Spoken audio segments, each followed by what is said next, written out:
Tim and I met in an English literature class our junior year of college, and we've been together the 10 years since.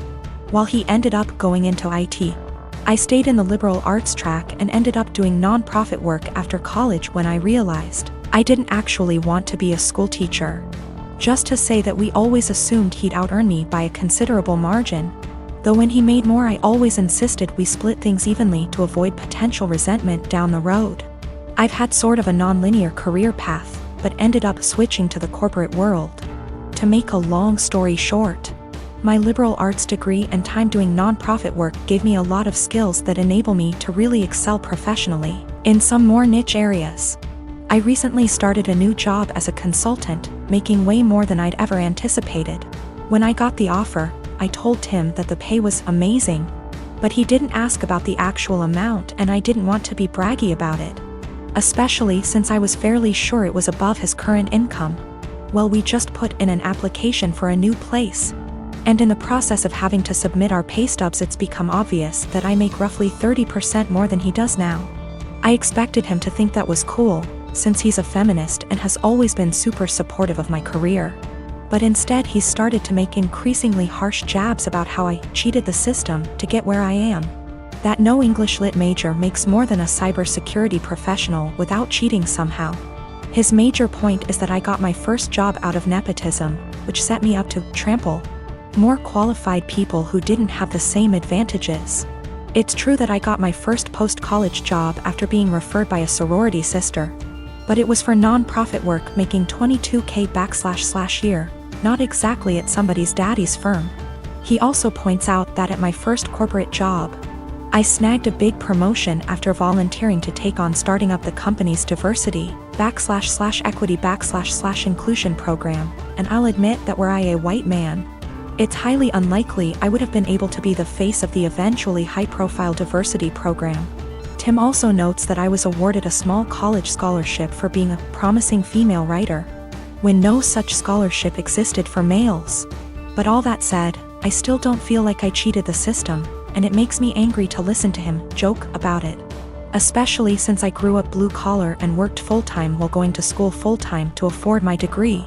I reached a breaking point yesterday when he made a crack about how the new / first woman on his team is an obvious diversity hire. I told him that his jokes about women cheating the system to get ahead aren't funny or guy talk ribbing, as he says. They make him sound like an insecure little boy. He told me I was being a naive Karen, and we haven't really talked since yesterday. Background about my sister. 2 years ago, my sister was killed in a car accident. She was riding with a friend to the mall, the friend's parent was driving, and teenage boy plowed through a red light while texting on his phone and hit the car my sister, Carrie, was in. Carrie was killed instantly, and her friend, June, was in a coma for 3 weeks before her parents took her off life support. When Carrie passed, I was devastated and angry and just not in a good place. Carrie and I had been extremely close. Despite a 7-year age gap between us, we enjoyed a lot of the same shows, we went to concerts together, we volunteered together, and I took it upon myself to guide Carrie like any big sister would do. Our parents were extremely busy with work most days, and Carrie and I would often cook together and do crafts when we weren't too busy with school work. Carrie wanted to be a NICU nurse when she grew up, and I helped her find a volunteer position at a local hospital to help get her gain some experience being around patients. In short, Carrie was my sister and best friend, and when she passed, I was a mess. The last craft Carrie and I made together was a set of candles. We bought the wax at a local craft store, and we both made each other a candle and decorated the jar it was in. That was the day before she was killed. At her funeral, Carrie was buried with the candle I made her. The candle Carrie made me sits on my desk next to my favorite picture of her and I together at the beach. Or it did, until last week. Background about my boyfriend. I met my boyfriend about 1.5 years ago, about 6 months after Carrie passed. I wasn't looking for a relationship, I was still grieving my sister's death. But Eugene came along, and it was love at first sight. He was extremely supportive, let me cry on him when I needed to, didn't push me into getting over grieving or anything. He was extremely gentleman about everything and very, very patient. After 6 months of seeing each other pretty regularly, we made it official. Eugene came into my life at a very low point, and he has always been very respectful of sentiments I keep from my sister. Never asking me to take them down, always giving me space when I needed to cry.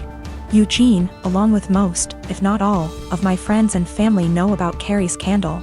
There was a point after she died where I would take the candle with me everywhere out of fear that someone might light it, or steal it.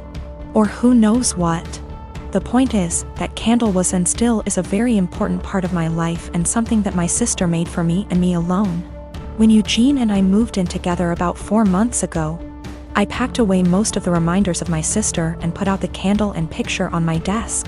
I felt that this was a huge step because when I'd lived just by myself I had pictures everywhere and a few knickknacks laying around from my sister.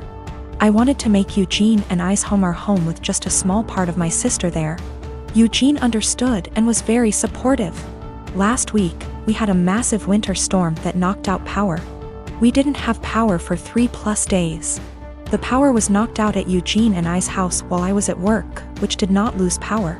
Eugene texted me that he was going to light some candles and try and get a generator, so we could have some for of power or at least be able to charge our phones / use lights / etc. Now, we have probably 30+ candles in our house. I am a huge fan of sales, and when Bath & Body Works has a candle sale, I like to stock up and get a range of scents. We have candles scattered all over our house. In the room where my desk is, there are no candles aside from the one Carrie made me. None at all, and there never has been. This room is also downstairs, where Eugene doesn't spend a lot of time. His desk is upstairs. When I arrived home from work last week, I noticed a bunch of candles burning in our living room, safely. Always monitored and not near anything that could ignite. One of these candles was the candle that Carrie had made me. I burst into tears, and when Eugene heard me crying he came out from the bedroom, where he was lighting more candles, and asked what was wrong. I was a wreck and couldn't get any words out. When he tried to calm me down, I shoved past him and locked myself in the room where my desk was and just cried. I don't know how he could be so stupid. He knew, and I thought he understood how sentimental the candle was and how much I cherished having a candle that my now deceased sister had spent time making with me just a day before she was killed. I haven't been able to speak to Eugene since it happened, Tuesday of last week. He has tried to explain why he did it, because he needed candles to be able to see, but I just can't wrap my head around it. He hadn't gotten into the large candle stash I have upstairs right by the living room where Carrie's candle was, but went downstairs, out of the way to grab the most sentimental, cherished item I have. The candle was burning most of the day while I was at work and is now melted and pretty much gone. I do still have the jar it was in, but I can't look at it without bursting into tears. Eugene says it was an accident, but I just don't believe that. He said he was getting around to lighting the candle surplus we have upstairs, but just hadn't gotten there yet. After being home 6 hours alone with no power, I am heartbroken and feel like this is a major slap in the face. I feel disrespected. I feel like he disrespected my sister. I just don't know what to do. I don't feel like I can forgive him for this. My unmarried partner lives with me and my children who are 7, 12, and 18. He has 2 children aged 5 and 13, but they live with their mother. We've had his kids over whenever we can and I enjoy it. However, they are very different to mine, who are all mostly easygoing and respectful. And it has been just the 4 of us for most of their lives. His kids are very loud, destructive, and demanding often. We made the adjustment, and eventually they started staying over every other weekend. But his son, Spencer, has become harder to deal with over time. He'll blow up if he doesn't get his way, insult my son if he loses a game, goes into the bedrooms and takes things without asking. Complains about every meal we make, expects us to buy him whatever he wants no matter cost, and generally acts like a spoiled brat. He can also be sweet, of course. He's a child and he's not evil, but this is fairly constant.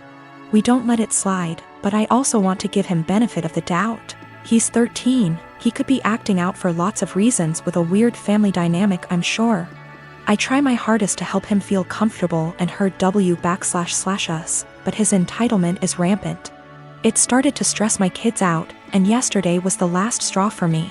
We were all about to go to the mall when my 12Y //o son asked if anyone had seen his birthday money.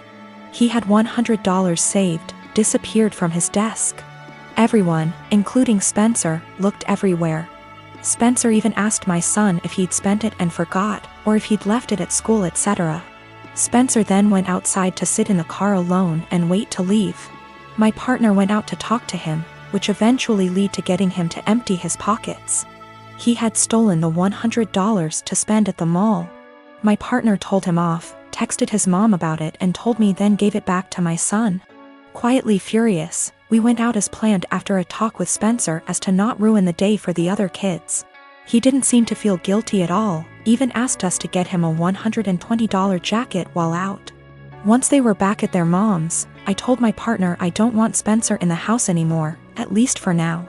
I do love his kids, and I don't want them to not see their dad. My partner has a house he doesn't use, so I suggested on those weekends we take the kids there for now.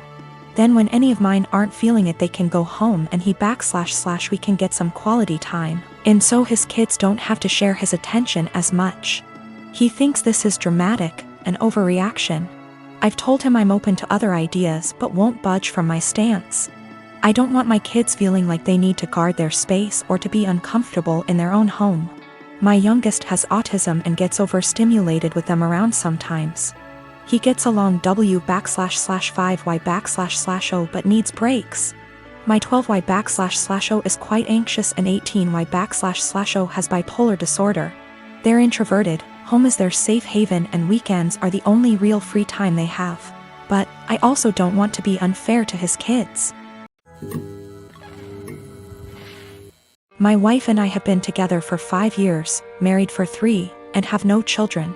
For our first few years together, she was a full-time attorney working 50 to 60 hours per week. At that time, her income was approximately 40% higher than mine. The income disparity did not bother me at all. I mean, who doesn't like more money? But neither of us was happy about the amount of hours she had to spend at work. When we met, she was already pretty burnt out and unhappy with the stressful job. I tried my best to be supportive and encourage her to look for other jobs that would be less stressful. She was open to it, but knew it would be a big pay cut.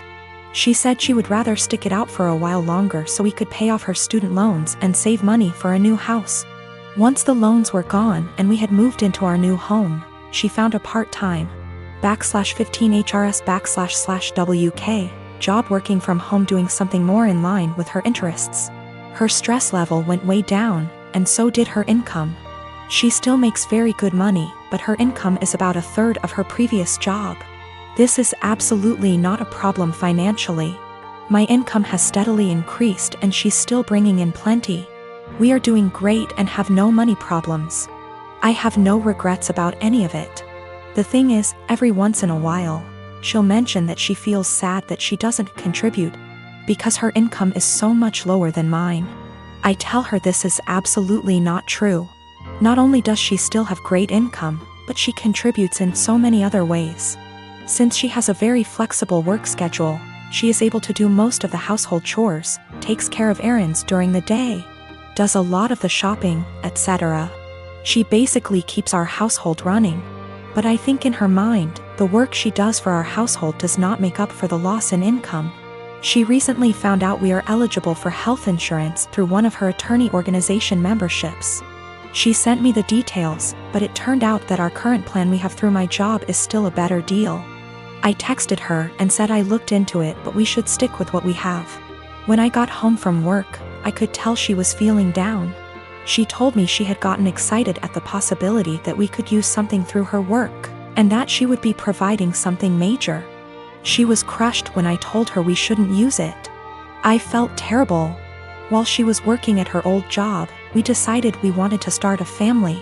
The ideal situation was for her to get a low-hour, flexible, work-from-home job so she could be a stay-at-home mom with a little bit of income on the side.